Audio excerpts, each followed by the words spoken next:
One of the most well-known and famous Stoic philosophers of all time is Marcus Aurelius.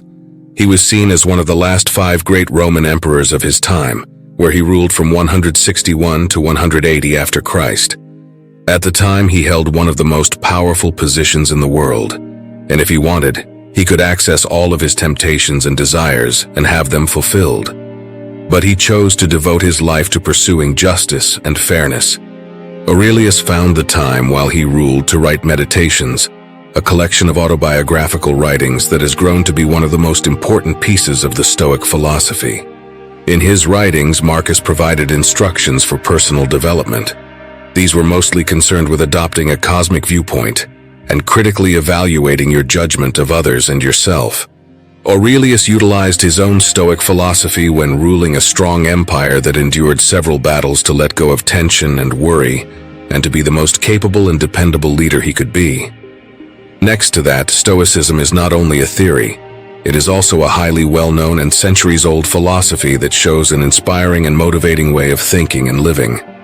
The Stoics had a strong belief that acting morally was the key to achieving personal satisfaction, and that acting morally required good judgment and reasonable thought. With that in mind, in this video we will discuss how to create a rational mind using 5 key concepts from Marcus Aurelius's teachings that can help you think more clearly. Lesson 1. Train your perception. Marcus Aurelius says, "Choose not to be harmed and you won't feel harmed. Don't feel harmed and you haven't been." Controlling your perspective is one of Stoicism's most important values. Every interaction we have, every event we go through, every person we meet, even the scenes we view, all receive a value judgment from us. It was either good or awful, dull or enjoyable, beautiful or ugly. Unbeknownst to us, this is an extremely draining practice that might negatively impact our lives. For instance, judging every interaction you have had on a difficult day makes the day in general seem much worse. If you describe a party you attended as boring, that's all it will be. That one dull moment throughout your week. We frequently allow our emotions to dictate our early assessments of things, which implies that they are probably not totally unbiased. Additionally, we have a propensity to speak in metaphors and exaggerations that make situations appear worse, which goes hand in hand with our predisposition to criticize every minute of our lives. If your spouse leaves you, you could refer to your ex as having broken your heart, rather than admitting that they no longer feel the same way about you. Your feelings are influenced by the way you think and speak. The way you unknowingly choose to think about the incident, rather than the event itself, is what gives you negative feelings. In contrast, the Stoics advise individuals to use caution while making decisions and to carefully consider all they experience. One approach to being careful is to reverse your judgments, which simply means to look past them, be able to forget your initial instinct, and view anything through a more positive and rational lens. You may try to reframe that dull party as an opportunity to explore a different location and interact with some new people. Make an effort not to judge others. Afterward, you could realize that nobody truly connected with you, but you didn't go into the situation expecting anything bad to happen. The best way to begin retraining your perspective on life is to practice not judging everything based on your first impulses and feelings. Every time you have an opinion on something, try to ask yourself, is this rational? What is the foundation for my opinion? Is there a more accurate or optimistic interpretation of this? Marcus Aurelius emphasized that damages can only exist if they are thought of as such. This implies that each difficult event you have had looks more difficult than you think it is. As a result, you are in total control of the degree to which certain circumstances influence you.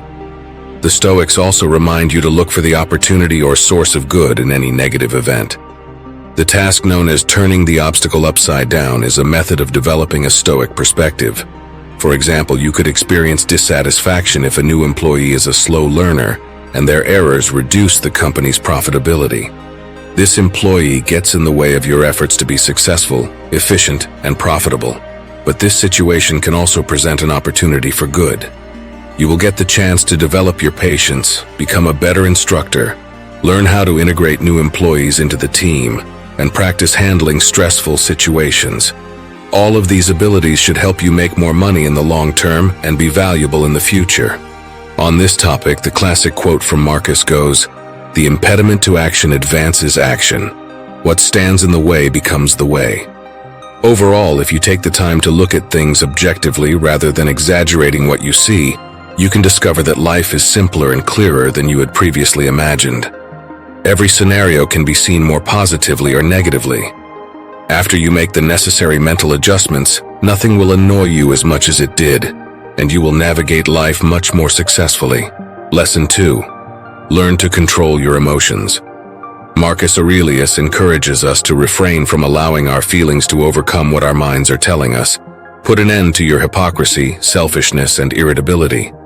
It seems reasonable that acting irrationally is frequently represented as being in sharp contrast to acting out of emotion. Nothing may impair our judgment more than our own feelings.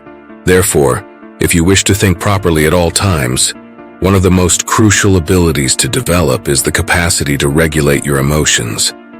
Marcus Aurelius believed that rage in particular does more harm than good. Contrary to common opinion, trying to regulate your emotions does not entail suppressing them. When you experience strong anger as a result of a betrayal, you cannot suppress it by denying it to yourself or others or by acting as though everything is okay. No matter how far inside you put the anger, it will still be present. According to the Stoics, regulating emotions like rage is accomplished by channeling them in a different direction. Therefore, when you next feel angry, consider what you can do with it. Although it may be tempting, can yelling at the person who injured you make things any better for you? Will it make the person you were deceived by any better? In other words, consider what you are inclined to do, then consider whether it is useful. If not, look for constructive ways to communicate your feelings. Perhaps if you gently discuss your feelings with the person who injured you and attempt to understand their perspective, you can get better outcomes. You may also write in a notebook, work out, play a video game, or do anything else that could help you release your anger eventually. Take anxiety or fear as an additional example. Although you can't just push it down, you can redirect it. Instead of allowing anxiety to paralyze you, you can use this anxiety to encourage yourself. Go do things that make you feel it, and observe its presence throughout. Let's assume you are too afraid to request a raise from your employer. Many individuals use this kind of anxiety as an excuse to avoid taking action and give in to their fears. Others might be able to handle it and view their worry as something that has to be suppressed and ignored since it is getting in the way of moving forward. Neither, though, has to be the case. Instead, you may express your fear in a healthy way, and it might even be beneficial. For instance, this anxiety causes you to contemplate everything that may go wrong, which may cause you to think about all the questions your supervisor might ask, all the arguments they might make against you, and how to reply. You may prepare yourself for them and create a strategy for every circumstance in this way. The fear, however, serves as a powerful motivator to push through, to test yourself and to better yourself. To overcome your fear, partially because of it, take the step in order to show yourself that you can. In such a case, you can be conscious of your fear the entire time and say, "How awesome that I'm trying this anyway." Your capacity to remain cool under pressure and to think clearly and wisely will never be hindered by your emotions if you can easily redirect powerful emotions. The secret to a more calm existence is emotional self-control. Lesson 3. Exercise the dichotomy of control. Marcus Aurelius says, "Only you have power over your own mind, not outside events. Realize this, and you will find strength." The dichotomy of control is the contrast between what we can control and what we cannot. For instance, you have no influence over the climate, the pace of traffic, or the opinions of others. However, you can have some control over your appearance, departure time, and the company that you surround yourself with. Anytime you are in a situation that makes you feel a certain way, ask yourself, what can I control? You should take action on whatever you can influence. Learn to accept and love what you cannot change without letting it influence you. You can quickly clear your thoughts if you can learn to differentiate between these two things and respond accordingly. The Latin phrase, amor fati, or love of fate, is a crucial component of the dichotomy of control. You will always enjoy life if you accept all of the circumstances that it provides.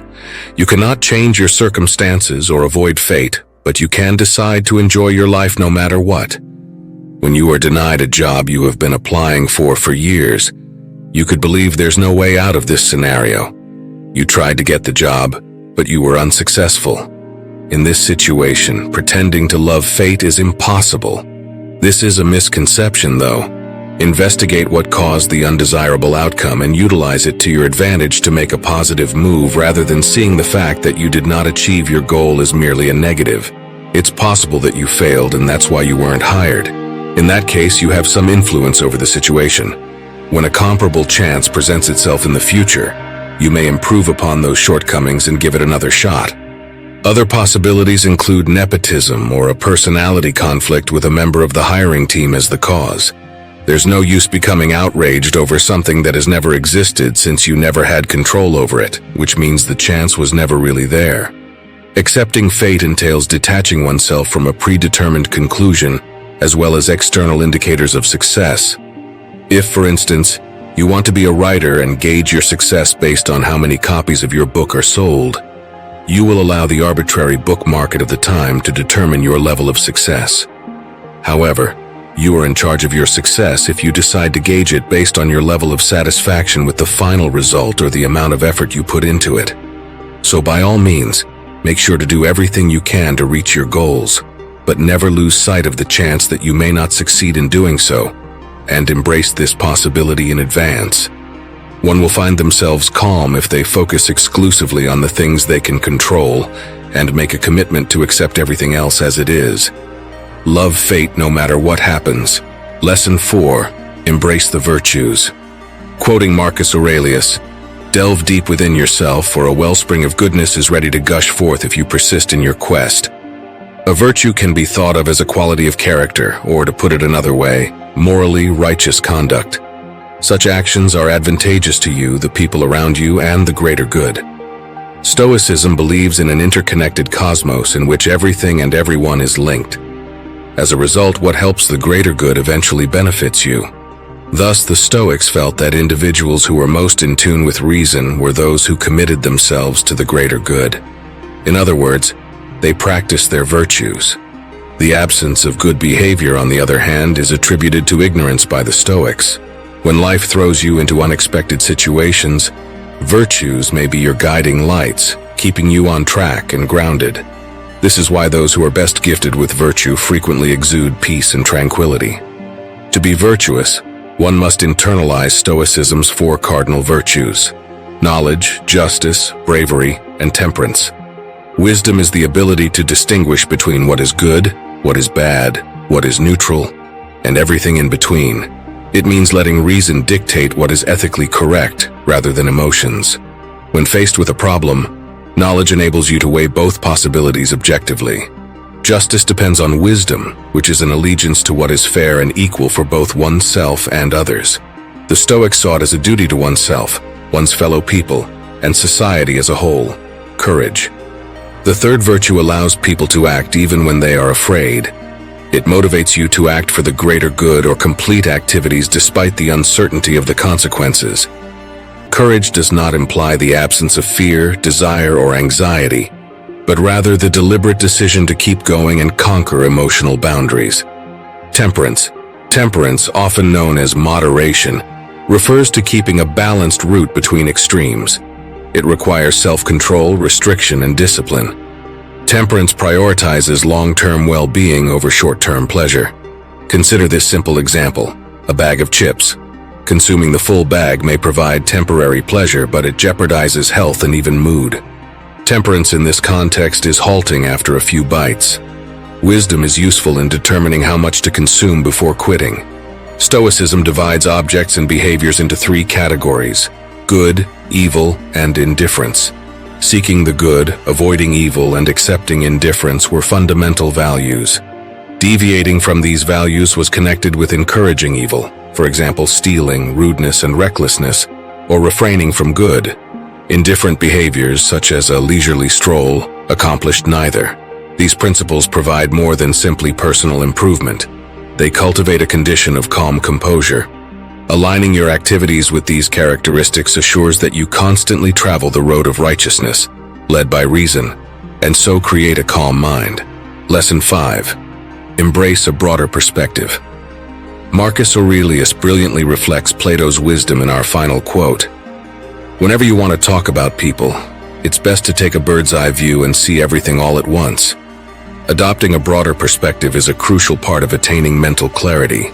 In the middle of life's rush and bustle, we frequently find ourselves consumed by every concern. Each struggle feels as if it holds the weight of the world. Consider yourself in a small group of people. It may look like the entire city is drowning in traffic. However, adjusting your perspective a few steps away might show an altogether different world. In essence, when we separate and observe the enormous tapestry of our universe and life, we realize how insignificant our own experiences are in the larger scheme of things. This shift in viewpoint reveals the vast environment that lies beyond our immediate communication. People frequently forget the fact that their own experiences and perspectives aren't the only ones worthy of attention, even within their own lives. Consider someone who has had a bad experience with pets. Unless people deliberately embrace the potential of different experiences, they may find it difficult to comprehend that dogs may be valued friends to others. It's important to take a step back now and again and ask yourself, what am I missing or failing to understand? This introspective practice has several advantages. Consider the possibility of having to choose between staying in your current position or seeking a newly open opportunity elsewhere. Such a choice may appear difficult, especially if you are unsure whether either alternative will meet your goals. While your current position provides security and you are nervous about the increased duties that come with a promotion, the allure of a higher salary entices you. You may feel trapped in this situation. However, beneath the surface, there is a wealth of untapped potential. Have you considered going into a whole other industry or starting a side business to go alongside your current job? Perhaps you can shift your attention away from less enticing tasks by immersing yourself in a hobby. It's absolutely possible that many untapped paths in life are going unnoticed by you. Adopting a broad perspective rather than focusing primarily on present problems helps greatly in making informed decisions. Broadening your scope is useful not only for choosing priorities but also for forming your thoughts in order to build a complete judgment. It is critical to analyze all aspects and options in a particular circumstance. Furthermore, standing back means removing yourself from personal prejudices and opinions. Momentarily giving up your goals might provide a new perspective, encouraging you to think about others around you and your duties to them. In the heat of the moment, an action like littering may appear unimportant. When you pause and broaden your view to include the entire globe and the possible implications if everyone followed this example, the insignificance of your tendency to litter becomes shockingly apparent in comparison to the planet's well-being. As previously said, the Stoics believed that everything in the world is interrelated and that the well-being of the world increases your personal well-being. Thus, when faced with a decision, difficulty, challenge, or change in life, it is extremely important to take a step back and look at the world as a whole rather than just your life. You can internally ask yourself some questions, either now or at a later moment. For example, when going for a stroll or vlogging about your day. This was something Aurelius was really fond of. The most typical questions to ask oneself are, what are the long-term consequences of my decision or action? How may someone else's point of view be different from mine? Do I know someone in a comparable circumstance or with comparable objectives to mine who might help me? Does my decision or action have an impact on my well-being? Does it have an impact on the well-being of others around me? Is there anything else I should think about? Taking the time to consider all aspects of the world helps you understand your actions, thoughts, life, and choices more clearly. And it helps you in the way that it allows you to help the world. When you consider the whole picture, you will always have an overseeing view that leaves you free from unnecessary restraint, bias, or doubt. That was it for this video. Thank you so much for watching. We really hope this video has given you the tools to improve your mindset. Please subscribe if you want to see more. Is there anything missing that you would love to see next? Please let us know in the comments section. If you have watched the video until the end, please respond with MMM, Master Motivational Mindset, so we can connect. Want to see more? On screen, the next video will come up that could help you further in your stoic and personal journey.